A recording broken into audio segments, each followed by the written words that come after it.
Ai kini berusia 12 tahun, sementara Yati telah menginjak usia 15 tahun. Setiap hari setelah pulang sekolah, mereka beristirahat sejenak sebelum melanjutkan rutinitas yang melelahkan. Mereka harus berjalan sejauh 1 kilometer untuk mengambil air guna memasak. Setelah itu, mereka mencari kayu bakar, tugas yang cukup menguras tenaga.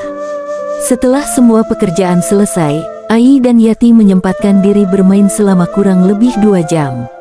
Kemudian, mereka mandi, melaksanakan salat asar, dan makan malam seadanya. Pada suatu sore yang mendung, dengan angin yang bertiup kencang, Ai dan Yati duduk termenung.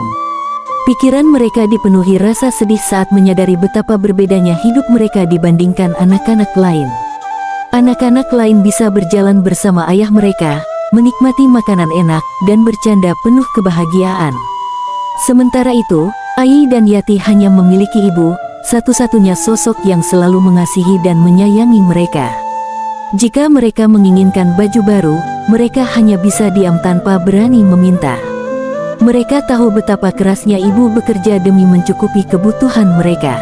Setiap hari, ibu berjuang mencari nafkah, mengorbankan tenaga dan waktu demi kehidupan Ai dan Yati. Yang paling menyedihkan adalah saat malam takbiran Idul Adha. Ai dan Yati hanya bisa keluar rumah dan melihat anak-anak lain bermain kembang api serta lilin. Mereka begitu ingin merasakan kebahagiaan yang sama, tetapi hanya bisa menahan perasaan itu dalam hati. Anak-anak lain merayakan hari raya dengan pakaian baru dan keluarga yang lengkap, sementara Ai dan Yati bahkan sulit mendapatkan makanan yang layak. Di setiap hari raya, mereka sering menyanyikan sebuah lagu di depan ibu, lagu yang mencerminkan isi hati mereka.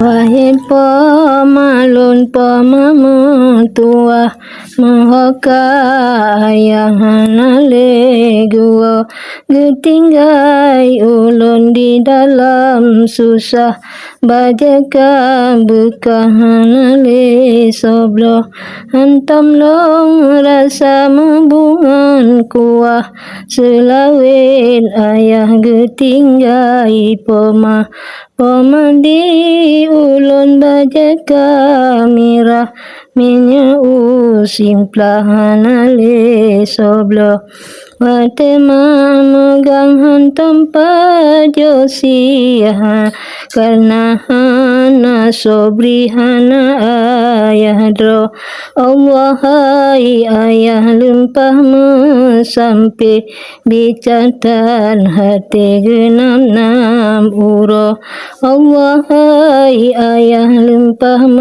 sampai bicatan hati genam nam uro. Hari demi hari berlalu, bulan berganti bulan, tahun berganti tahun, tetapi hidup Ai dan Yati tetap jauh dari kata indah. Ketika mereka mulai beranjak remaja dan menyelesaikan sekolah dasar, ibu tidak mampu melanjutkan pendidikan mereka. Ai akhirnya bisa masuk sekolah menengah pertama, tetapi buku dan seragamnya dibeli dari hasil pinjaman tetangga. Beruntung, masih ada orang-orang baik yang peduli dan menyayangi mereka. Pada suatu hari yang cerah, dengan angin berhembus sepoi-sepoi, Yati duduk sendirian di gubuk reot mereka. Ia termenung, memikirkan bagaimana caranya bisa melanjutkan sekolah. Hingga suatu hari, Yati memberanikan diri berkata kepada ibu, "Bu, bagaimana kalau aku pergi mencari ayah dimanapun beliau berada?" Mendengar itu, ibu terdiam. Matanya berkaca-kaca, lalu air matanya jatuh tanpa bisa ditahan. Dengan suara bergetar, ibu berkata, "Anakku, sejak kecil ibu telah membesarkan dan mendidikmu. Ibu telah mengajarkan mana yang baik dan mana yang buruk. Jangan pergi, nak." Mendengar perkataan itu, Yati segera bersimpuh di hadapan ibu. Dengan penuh penyesalan, ia meminta maaf, "Bu, maafkan Yati. Aku tidak bermaksud menyakiti hati ibu. Aku hanya ingin bisa sekolah seperti anak-anak lainnya." Beberapa hari kemudian, ibu menawarkan sesuatu kepada Yati. "Nak, bagaimana kalau kamu pergi mengaji? Setidaknya, kamu tetap bisa belajar dan menuntut ilmu." Mendengar itu, Yati tersenyum dan menjawab, "Boleh, Bu. Yang penting, aku tetap bisa belajar dan menjadi anak yang berguna. Berguna bagi keluarga, nusa, bangsa, dan sesama." Sejak saat itu, yatim mulai rajin mengaji. Meski kehidupan mereka masih penuh keterbatasan, harapan tetap tumbuh di hati mereka.